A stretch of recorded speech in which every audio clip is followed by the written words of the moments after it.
Alright, hi there, this is Steven with Karma Astrology, and I'm coming to you live from Santa Fe, New Mexico to talk about the lunar eclipse that we will have tomorrow in Scorpio in the nakshatra of Anuradha, as you can see down here below. And the moon is that MO over here, that MO above the KE right there, that's the moon. You can see the three letters after the degrees in which the moon is exactly in that eclipse state with the sun at 11 degrees and 16 minutes. As you can see, the sun is up there, SU, at 11 degrees and 16 minutes, opposite the moon. Then you can see the three letters after that are ANU for Anuradha. So, what this all means is that, in general, eclipses are a time of powerful transitions. They're a time in which it's almost like a portal from the past and a portal into the future open up, and spirits become incarnated onto Earth that are from other dimensions and other places, and spirits come and they leave as well from Earth in those times in numbers typically. So what this all means is that basically when the moon orbits the Earth and the Earth orbits the sun, and all the planets orbit the sun. Actually, all the planets orbit the sun in one plane. So one flat plane. All the planets are kind of going around the sun here. And then the moon orbits the Earth, but at almost the same exact orientation of the plane, the same kind of, the same plane, although the plane is slightly askew. So it's not like the moon's orbiting like this, where the Earth is orbiting like this. The moon is orbiting like this, or I guess, the moon's basically orbiting right in almost the same plane as the Earth orbiting around the sun. But since it's not exactly the same, there are 2 points in which the moon's orbit around the Earth intersects the Earth and the other planets' orbit around the sun. So from our perspective here, we have these nodes of the moon, which are those 2 intersection points. And one intersection point is showing when the moon is kind of rising above the plane in which the Earth orbits around the sun. All the planets orbit around the sun. That's called the ecliptic. And then that north node is when the moon is rising above that, and the south node is when the moon is kind of lowering back below that, and that's called Ketu in Sanskrit. Ketu is that south node, and Rahu is the north node. So if you don't know anything about eclipses, basically it's when the sun and the moon both align with the moon and the Earth's, the moon's orbit points, those 2 points in which the moon's orbit intersect the Earth's orbit. So therefore, we have this really exact alignment between the moon, the sun, and Earth. So we have the moon on one side of us on this one. As you can see down here, this is a lunar eclipse, so we can see down here we have the moon in Scorpio, that SCO down below, and up here you can see the sun on the opposite kind of diagonal, I guess, from down there. The sun is in Taurus, and that's there with Rahu. That north node of the moon, as I was saying, is aligned with the sun in Taurus, and the south node of the moon is aligned with the moon in Scorpio. So we have this lunar eclipse. It's on the Scorpio-Taurus axis, and that means that we're going to be dealing with this kind of energy that's coming into our existence from unknown places, unforeseen places, and generally as well as the potential for energy to leave into unknown or unforeseen places and dimensions.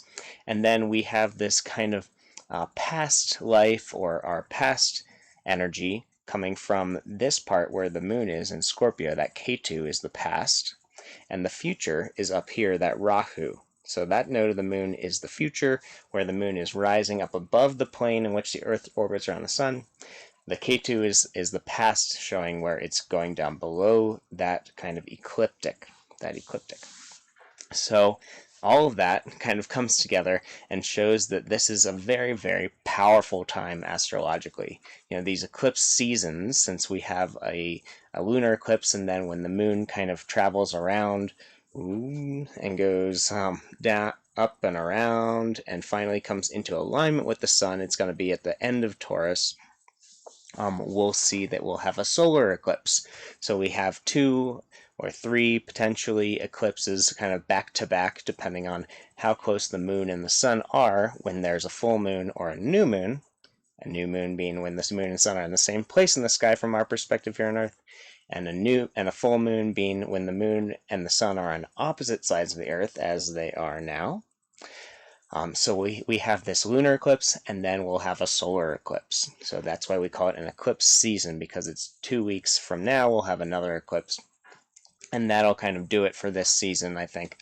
We might have a third partial eclipse, I just have to check that out, but it's not as powerful as these two. And this one in particular is definitely the most aligned, as you can see that 11 degrees of the moon is kind of very close to that 16 degrees in K2 at the south node of the moon. And up here you can see the 11 degrees is very close to the 16 degrees in Taurus of the sun and Rahu. Sorry about the dogs barking in the background. So, just kind of getting to this deeper meaning behind all this, we are drawing from the past with our feelings, with our moon. That K2 is kind of asking us to observe these Scorpio tendencies from our past and how they affect our psychology. And Scorpio is really this energy of how we observe and analyze the things that we want to protect ourselves from and defend ourselves from. Scorpio is this Martian energy where we're trying to kind of protect and defend ourselves and the things we love, our heart, our emotions. And Scorpio is this water sign, so it deals a lot with the feelings and the emotions and this kind of emotional entanglement that we get when we kind of get really attached to people and attached to things, and we get really hooked on them and we don't want to let them go, but then we know that ultimately we need to let them go, and therefore we need to develop this sense of fortitude and individualism and strength and courage in order to deal with like all the situations in which we lose people and things in our lives that we don't necessarily want to lose or we become attached to. And therefore it's this great teacher of everything that's of the impermanence of the world and how we need to have this sort of mental strength and mental clarity and fortitude in order to be able to survive and sustain our sense of inner peace and our emotional balance and kind of emotional security. And so right now, all these issues around what I just talked about, these emotional issues and these attachment issues, are really kind of coming back up into our life. They're being reawakened and reinvigorated because the K2 shows the past, that south node shows our past coming into our present life on this eclipse. So we're really dealing with a lot of this, these previous emotional issues, any sort of paranoia that we've dealt with in our life, nightmares or anything that's really disturbing, I guess, to our emotions and our feelings, and these thoughts and feelings that tend to draw us into this sense of control and manipulation and obsession and this just desire to stabilize and to get some sort of power over these things that we ultimately don't really have any control over. So it's this whole balance, and it really kind of evolves as we get older. I've been talking about this in my past few streams, but the Scorpio principle goes from this place of worrying and fearfulness and just this sense of paranoia, unfortunately, and it kind of evolves more into this sense of action about what we can do, and ultimately we take those actions, which are learning how to meditate, or learning how to stabilize our mind, or learning what people what things we can talk about and things we can do and think about in order to kind of calm ourselves down and stop the kind of spiraling of our thoughts and feelings that get out of control, that kind of take us down that path of fear or paranoia. And so we can stabilize and come out of that and not really live in that sense of, what if this happens? What if that happens? What if my deepest, darkest fears come true? Because, ultimately we're we don't want to ruminate on those all the time. It's good to be able to protect ourselves and to realize that we need to be able to be stronger and wiser than we once were in the past, and to always be growing and shifting so that we're able to sustain and our life and our mental clarity and our sense of mental peace. So these are all things that are kind of coming up in our lives right now as we are asked to kind of review our past and where we've kind of shied away or ran away from our fears. And then eventually, once we've kind of thought about these things and prepared ourselves, the next level of Scorpio energy is to actually surrender. Once you've done as much prep work as you possibly can, basically, the only thing left to do, you can't protect yourself from everything. You have to realize that you're not ever able to kind of control the world and control everything in your life. And if you do, then you end up kind of pushing people away or scaring people off. And anyone that has any Scorpio knows that this is kind of a common trait and process for us. So we need to be able to be grounded and centered and stable within ourselves so that we can handle anything that happens in the world. And ultimately that means being courageous enough to not know, being able to be courageous enough to surrender to the unknown of the world, and to be confident within ourselves and courageous enough to handle anything that comes, and to know that we are strong enough, to know that we have the wherewithal to be able to handle any situation in our lives, even if it's very, very difficult. And Scorpio has a way of imagining all of those difficult experiences. So it's a good reminder not to spiral into all of the things that you worry about, and to really kind of stabilize yourself and ground yourself so that you're able to withstand all of these past issues and the past life issues and childhood issues and just any issues from your past that are really coming up right now during this eclipse, or just in general over these next kind of few weeks during this eclipse season. And that kind of takes me to Taurus. So up here, the other half of the equation is going to be the sun in Taurus. So just like the moon kind of is the luminary that really relates to our emotions and our sense of our feelings and our sensitivity, the sun is about our sense of confidence, our sense of inspiration, and our spirit, our connection to our spirit internally, and the way that we manifest it externally. The sun is this kind of divine masculine planet, or luminary. We call them all planets here. But the moon is the divine feminine quality. So the moon is more of this impressionable, receptive energy where we're feeling things out and we're being sensitized to these things like our fears and our worries right now.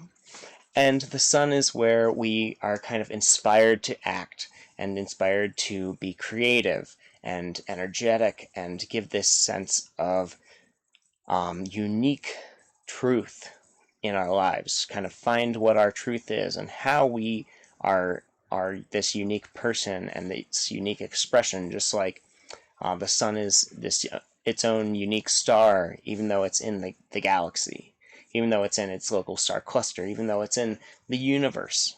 So there's trillions and quadrillions and I don't know how many, Google stars at least in our universe, and probably counting.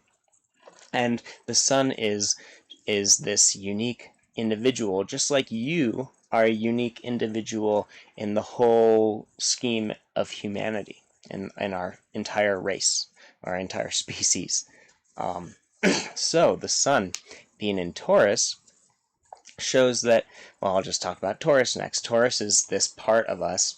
Taurus relates to the part of us that wants to feel grounded, that wants to think about things that are stabilizing and things that make us usually feel good and happy and contented and pleased, the sense of pleasure. Taurus is related to Venus as opposed to Scorpio related to Mars. So Venus, if you know anything about Venus or Mars, Venus is this gentle, feminine, receptive, pleasure-oriented sign, or planet, excuse me, that really relates to our sense of respect and happiness and joy in a lot of ways. Whereas Mars is this kind of fiery, aggressive planet that relates to our inner sense of aggression and protection and our desires to really protect ourselves from that which we fear, or which we perceive to be inimical to ourselves. So Mars has this angsty, aggressive quality where we're trying to, it's kind of that animalistic fighting nature in a way.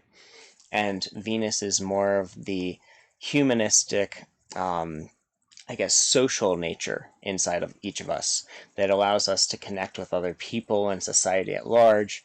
So when we get deep into these Martian fears, the antidote, the solution, is always the Taurus stuff. So when we think about Taurus, we think about, anything that brings this sense of earthiness, since Taurus is an earth sign, so stability, kind of inertia in a way, but stability in a way that makes us feel good. So sitting on a nice, comfortable chair or sofa and just relaxing and stabilizing and calming our mind. In a lot of ways, that's kind of similar to meditation, or doing things that make us feel pleased and joyful. Taurus has to do with family, because family is this kind of unit that we work together with, the social unit that we work obviously together with in order to kind of make everyone feel good and happy and respected, or at least we're hopefully we're working towards those goals with our family. I know it's probably the toughest group of people in order to to work with for some of us, but for some others of us, it tends to feel really nice and stabilizing. Taurus is this stability oriented sign.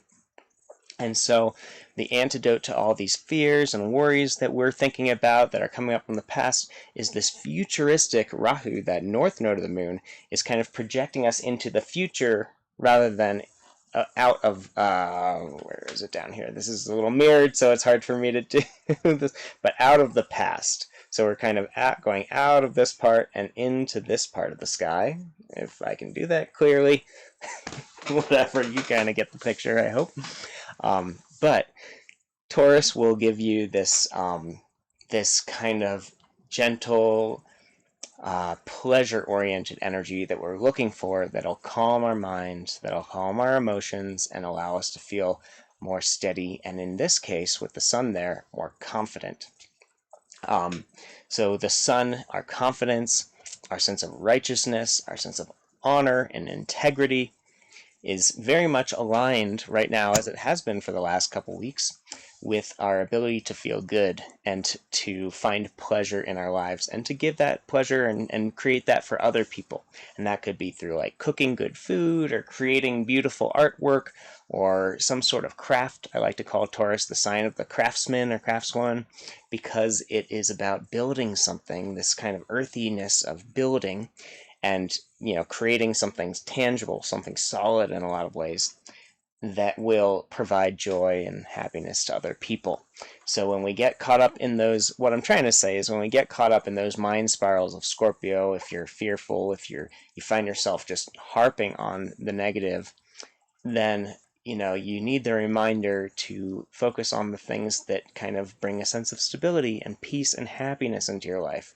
And that oftentimes starts with the 5 tangible senses.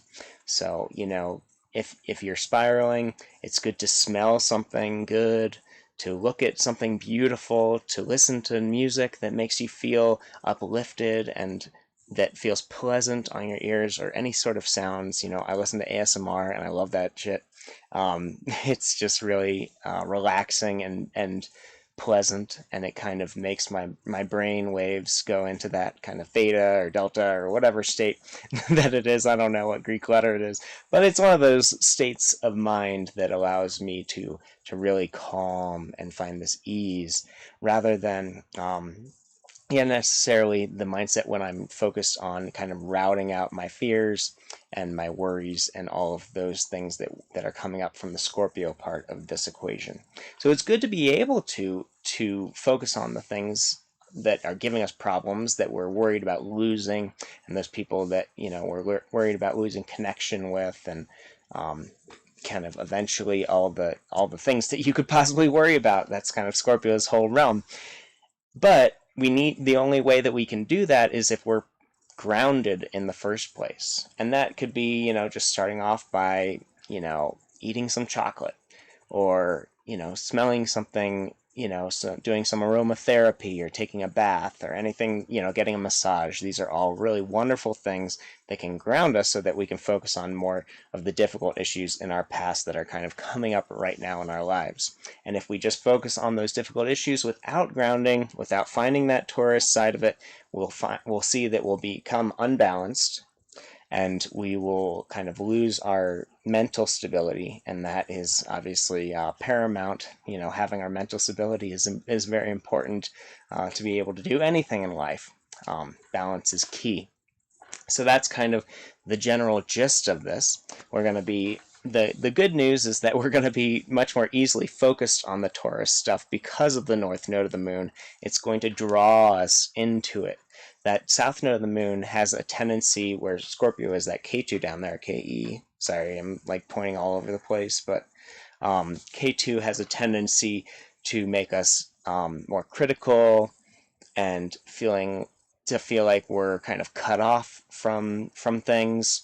It's K2 shows our past, where we've done something over and over and over again, and we don't want to revisit it. We don't want to do it anymore. Whereas Rahu shows where we want to go, where we didn't get the chance to do it as a kid. So maybe you're feeling like right now you're just stuck in the mud, and you're having a hard time kind of growing out of it, and you just can't see anything besides darkness, and you need to just kind of uplift yourself and get into that state of mind of Taurus that allows you to remember that things still feel good, that you're still alive, that your body's probably not in chronic pain, although if it is, that's all the more reason to focus on all the little things that do feel good in your day-to-day life, or in your life in general, and what you can create in your life. So it's a great time to work on art projects. It's a great time to do anything that feels good in order to stabilize yourself and work through those emotional issues at the same time.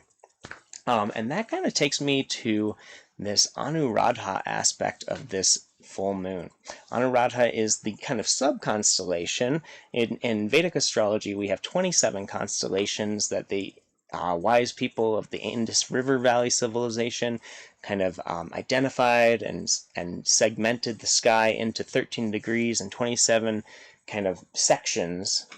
27 sections of 13 degrees and 20 minutes each, as opposed to in the West, or in Babylonian, or really in the Sumerian culture, and in ancient Sumer, the Anunnaki, according to the clay tablets of ancient Sumer, Ancient Aliens, if any of you watch that, they talk about how that's how the Western zodiac actually comes around.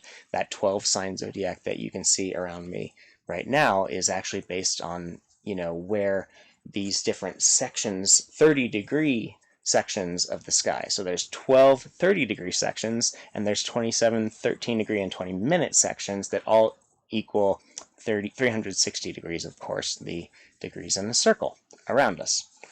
And so when we look at Anuradha, is this really center section in Scorpio. It's fully encapsulated in Scorpio, as opposed to the nakshatra before, over here, I guess, and the nakshatra after, if I can do this correctly. It's like in this, well, screw it. But it's in, so Anuradha, I guess Jesha is fully in Scorpio, but Anuradha is right in the middle of Scorpio. And so what that shows is it's really kind of this deep, serious Scorpio energy that I was talking about before is really, alive in this full moon, in this lunar eclipse. So Anuradha is associated with the deity, or this kind of divine archetype, or this internal human archetype called oh my goodness, why am I blanking on this right now? I think Mitra, yeah, that's what it is. Mitra is the divine friend. So it has a lot to do with loyalty and friendship. This part, as we drill kind of like deeper into this section, this middle section of Scorpio, where this moon is. And what that shows is that it really kind of taps into our sense of loyalty, our sense of kind of teamwork and team membership, I guess, or any sort of cooperative, I guess, learning or creating or work that we're doing. It really kind of connects us with friends and groups of people, and taps into that part of you that wants to be a good friend, that wants to have friends and to have companionship. There's a lot about companionship and partnership in this part of Scorpio as well, Anuradha. So when we are, so that's a big theme of this full moon is like, you might have issues with your friends coming up from the past that are difficult, and you have to work them out. You have to, maybe it's that you've separated yourself too much from your friends through this whole COVID thing, or you're kind of a loner in general, and you need to figure out how to reconnect and rekindle those relationships and those friendships on this full moon or during this time. It's a great time to do it in order to kind of solve that karma, to finish it, to understand that we all are social beings as humans, and we need each other, and we are each integrally important in this whole universe, and therefore we need everything, actually, that's in existence, as nothing is ever created nor destroyed. All of the physical matter, all of the energetic energy out there. I was going to say energetic matter, I guess you could say that. But all of the matter, all of the antimatter, it's all part of this universe. We should all be friends with it, even though it's difficult to be friends with certain aspects of it that is not necessarily working with us. And so Anuradha will bring up those aspects of our friendships where we feel like our loyalty has been broken, like our trust has been, betrayed, and therefore it's kind of a good time to make amends. It's a good time to revisit these relationships and anything, and kind of, I would say it's a good time to apologize if we've done anything to hurt other people, and it's a good time to receive kind of the other people in our lives and really appreciate them and know how much we can't do it alone and how we need each other. As much as we want to be independent, as much as we do need to be independent to a certain degree, we still rely on each other and can't survive without each other. So it's good to kind of remember that and rekindle some of those friendships and think about being grateful to all of the people in our lives that we need and that we have. And the fact that they're interested in even being our friend is a blessing in the first place. So it's a wonderful time to think about friendships, to think about group activities, or getting together in large groups. I know that's like faux pas and everything these days, but fuck that shit. You can do whatever you want, and this is the time to be getting together. CDC just gave you permission, so there you go. Otherwise, Anuradha actually is symbolized by the lotus flower, and the lotus flower tends to grow in kind of dark and muddy, very dirty water, and it grows into this beautiful, flower, one of the most beautiful flowers with many, many petals, and it just kind of shows that even in the most difficult situations, we're able to find beauty and rise above it all. So maybe if there's situations where we're kind of looking into the darkness, like that Scorpio tendency and that Scorpio desire to observe our weaknesses so that we can kind of refine and strengthen and get through them, this is the way that, the start of it, where where it might, you take a muddy situation in your life and you work towards a better outcome, a favorable outcome for everyone, where everyone can find this sense of beauty and enjoyment and just this kind of happy ending. If you get your little Disney ending on a day like today, but the beginning can be a little rough. So keep that in mind. We might be drawing from those difficult experiences and those difficult friendships and trying to kind of rekindle them and create that beautiful lotus flower after, maybe not the most easy beginnings or the most easy recent history with these people. I definitely find myself in certain relationships, recently it's been a little difficult with certain people, and so I've been more inclined to be friendlier and to be more understanding and to be more respectful. These are all very strong qualities of Anuradha that allow us to, make peace with those people and kind of show them, extend that token of our gratitude and appreciation for them in our lives. So that friendship aspect is very important.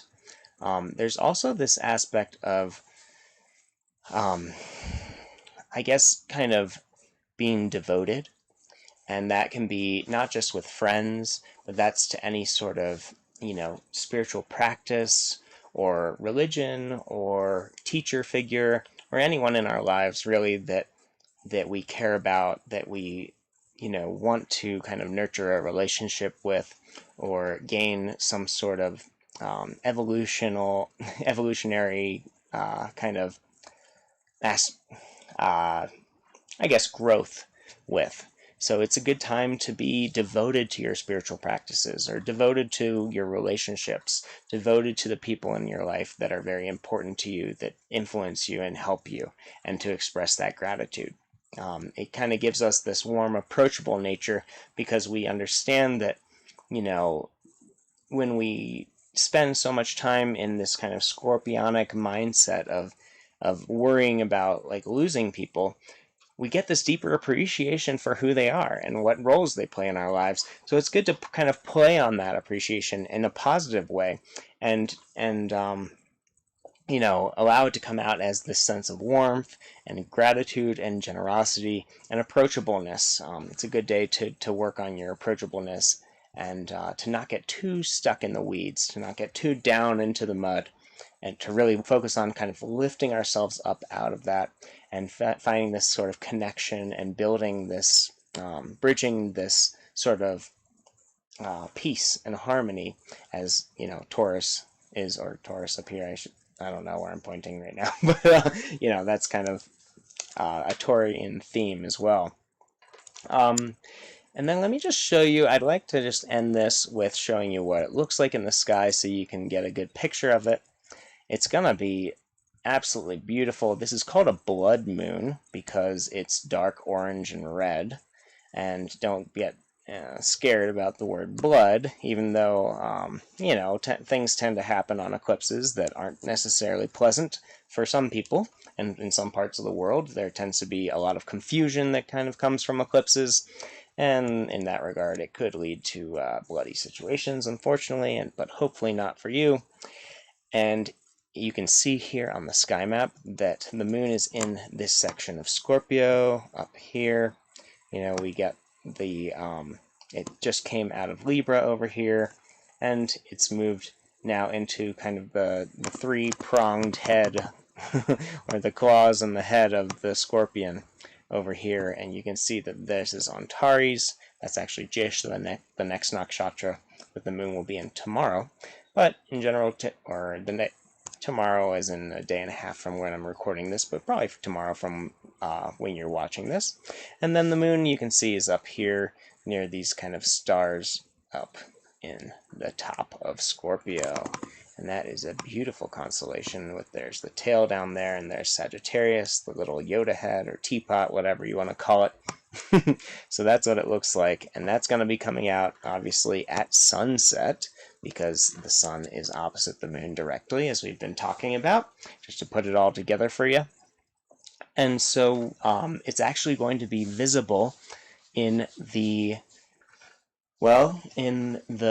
in Polynesia, so the Pacific Islands is going to be where it's the most visible, but it'll be visible everywhere from pretty much the middle to west part of the United States, all the way to the eastern half of Australia. So that's the kind of region of the world. I know not too many people live in that region since it's mostly ocean, but there are a lot of people in the United States and in Eastern Asia and in South America and all that will be able to see it if you're on the west side of North and South America. If you're on the east side, the very east coast of Asia, the whole Asian continent, and Australia and New Zealand, you should be able to see it as well. And so I would definitely recommend checking that out. It will be, the eclipse will happen at, well, here you go. You can see the time up here. It's going to happen at 7:12 a.m. on the East Coast. That is 4:12 a.m. on the West Coast. So if you are an early riser, I highly recommend, if you're in California, in Oregon, Washington, if you're in, British Columbia or Mexico, the western part of Mexico and South America, highly, and like I said, the Eastern, that's where it's going to be very early in the morning. So I would say at 4 a.m. I would definitely get out there at 3:30, 4 a.m. if you can. If you set an alarm, it's a great time to get out there and just check it out. It's going to be worth it. It's going to be dark orange and red, and it's just going to be so beautiful if you're able to see it. Hopefully you don't have any clouds where you are. And then, of course, if you're in Australia or Japan or, China or something like that on the East Coast, you'll be able to see it just as sun is setting. So that's even easier to see, around 8 or 9 p.m., depending on where you are. And so I definitely recommend getting out there, checking it out. It's going to be incredible. So that being said, I hope you got a lot out of this forecast. I hope you have a really nice and pleasant, safe lunar eclipse. Please hit the thumbs up button if you like this video, if you got something out of it. I do these actually on a daily basis to talk about the moon as it goes around the zodiac and give you some advice as to what you can do, what you don't want to do on a day like today or any day of the year. And then, so you can subscribe for that content. And then if you want, you can feel free to leave me a comment in the comment section below, and I will be happy to respond and get back to any questions that you might have about, what's going on, anything that I missed potentially in this, and whatever. Otherwise, peace and love. Have a nice and safe and happy eclipse. And welcome to eclipse season. Take care.